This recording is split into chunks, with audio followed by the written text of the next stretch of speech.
Once again, welcome back to my channel Mindful English with Shivani Sharma. और आज हम करेंगे 10th क्लास की पोम अमांडा, राइट? और बुक का नाम क्या है? First flight, and it is after the lesson 4। Fourth lesson के बाद है, and the name of the poet is Robin Klein.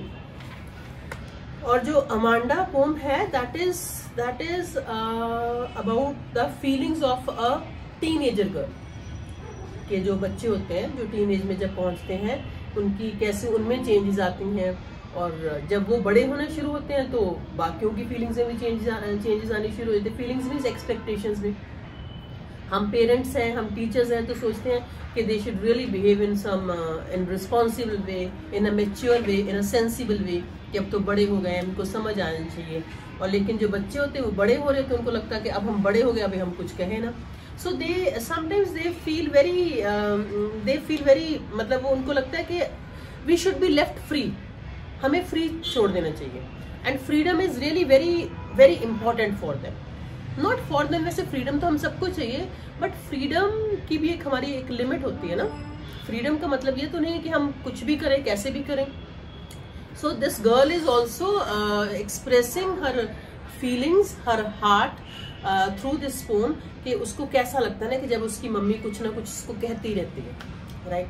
और उसके लिए जो है, और वो जो है एक अनवांटेड इंस्ट्रक्शन जो है, नैगिंग है, कुछ भी जो वो चाहती है कि मुझे बस कुछ कहे ना कोई, मेरा मन जो करता है मैं वही करूँ। और बस यही है। चलो आगे मैं पढ़ती हूँ। दिस इज यहाँ से शुरू होता है। Every child feels that he or she is controlled and instructed not to do one thing or another. Right? This is on page number 61. You too may feel that your freedom is curtailed. Right? आपको भी लग सकता है, वो poet कह रहा है कि आपकी भी फ्रीडम को जो ना एक आपके भी जो फ्रीडम को कम किया जाता है, फ्रीडम नहीं दी जाती है आपको काम करने की। And how this poem begins: Don't bite your nails, Amanda. Don't hunch your shoulders, Amanda. Stop that slouching and sit up straight, Amanda. अब ये है उसकी मदर की इंस्ट्रक्शंस है। अमांडा, अपने नेल्स मत काटो। कुछ बच्चों को ऐसी आदत होती है ना, नाखून मुंह में डाल के उसको कहते हैं अरे ठीक से बैठो। टीचर्स भी, पेरेंट्स भी, कोई भी, और कहना भी चाहिए। उसको लगता है कि कभी कहती है नेल्स मत काटो। डोंट हंच योर शोल्डर्स, अपने कंधों को झुका के मत बैठो, ठीक है? और जैसे जब मेरे सामने कोई बच्चा बैठता है, टेढ़ा बैठता है, उसको मैं कहती हूँ सिट स्ट्रेट। और वैसे भी हमारी जो पीठ है ना, जो बैक है, इट शुड बी स्ट्रेट। इसको सीधे बैठने के एक अलग ही, इससे हमारी कंसंट्रेशन में भी फर्क आता है।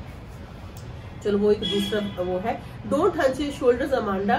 Stop that slouching and sit up straight. कई बार ऐसे हमने बच्चे बैठते हैं बड़े आराम से, लेजी वे से बैठते हैं, उसके लिए भी उसको Amanda. There is a languid emerald sea where the sole inhabitant is me, a mermaid drifting blissfully. आगे वाले जो स्टैंजा में वो क्या कह रही है, अपनी इमेजिनेशन पहुंच जाती है। यहाँ पर ये जो है figure of speech metaphor use हुई है। एमराल्ड सी जो है उसके साथ मतलब वैसी अपने आप को इमेजिन करती कि मैं वो समुद्र की हरी लहरों में अकेली वहां एक जल परी की तरह घूमूं, ठीक है? और मैंने यहाँ पर कुछ ये मीनिंग लिखे हुए हैं।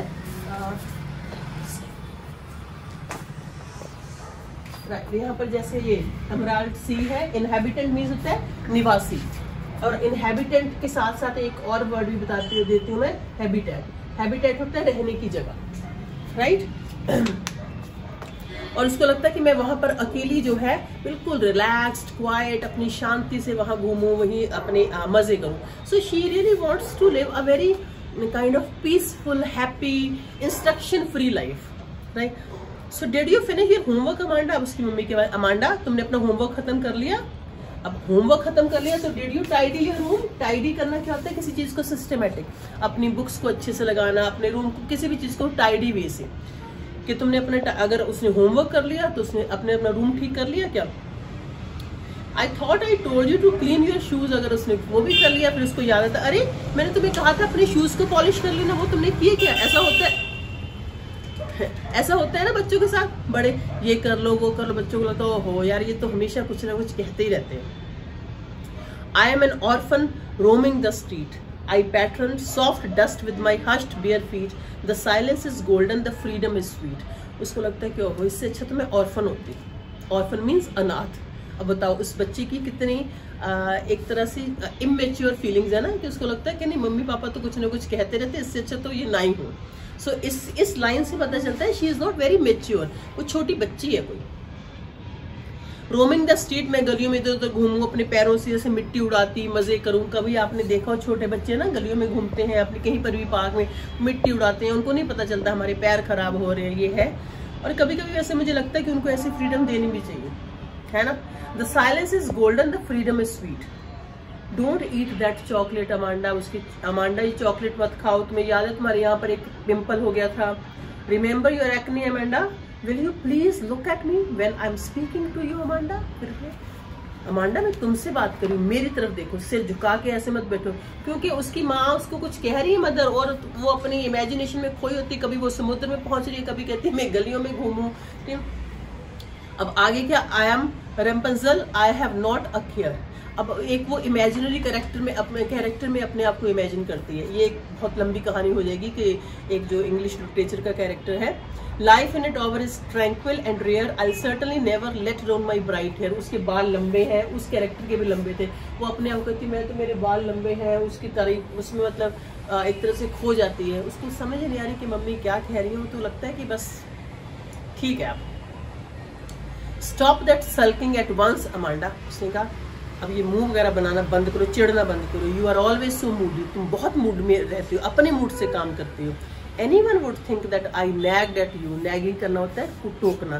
फिर कोई भी देखेगा, कोई भी सोचेगा इसकी माँ इसको कितना टोकती है, जबकि मैं तो तुम्हें टोकती नहीं। सो मदर जो कह रही है मैं तुम्हें टोकती नहीं, और उसको लगता है कि मम्मी तो कुछ ना कुछ कहती रहती है। So this poem is regarding the feelings of that small बच्ची हुई, छोटी बच्ची हुई, जिसको ये नहीं पता कि जो पेरेंट्स है वो लाइफ में इम्पोर्टेंट है कि नहीं है। तो इस पोम को पढ़ के हंसी तो आ रही है, लेकिन फिर भी हमने ये सोचना है, we have to learn from this poem that even instructions are important for us, right. When somebody wiser than us, somebody elder to us, हमारे बड़े जो हैं अगर हमें कुछ सिखाने की कोशिश कर रहे हैं तो हमें उसको सीख लेना चाहिए। मौज मस्ती एक अलग चीज़ है, लेकिन एक लाइफ को अच्छे तरीके से निकालना जो है अलग चीज़ है। बच्चों के लिए अपना डिसिप्लिन होता है, हम बड़ों के लिए अपना डिसिप्लिन है। हम भी अपनी लाइफ इतनी फ्रीली नहीं कि हमारा जो मन करेगा हम करेंगे। अगर हम ऐसा करेंगे तो बच्चों के लिए प्रॉब्लम है, बच्चे ऐसा करेंगे तो हमारे लिए प्रॉब्लम है। सो मुझे लगता है हाँ, ये मैंने यहाँ पर कुछ वर्ड्स लिखे हुए, ये आप देख लेना। Slouch, language, emerald, inhabitant, tidy, harshness, इस पोम करेंगे। और यहाँ पर जो एमराल्ड वो आया है, इसका कंपैरिजन आया है, दिस इज मेटाफर। मेटाफर का यूज हुआ है वहाँ पोएटिक्स की, जिसको डिवाइस बोलते हैं, फिगर ऑफ स्पीच का। सिमिली और मेटाफर की मैंने एक वीडियो डाली हुई है, ठीक है, that is figure of speech. So I think this must be clear. अगर मैं इसके थोड़े से क्वेश्चंस देख लूँ, this is on page number 62। How old do you think Amanda is, how do you know this, तुम्हें क्या लगता है कि अमांडा कितनी बड़ी हुई? तो उसकी बातों से लग रहा है she must be around, I mean teenager ही होगी, right. So what do you think is speaking to her? Who do you think is speaking to her? She is speaking to her. Her mother is speaking to her. Or is Amanda an orphan? Why does she say so? Orphan तो नहीं है, but वो बनना चाहती है, किस लिए? क्योंकि उसको लगता है फिर मेरी लाइफ जो है बहुत एक फ्री होगी, पीसफुल लाइफ होगी। So this is all about this poem. Thank you so much and keep on watching my channel. Thank you.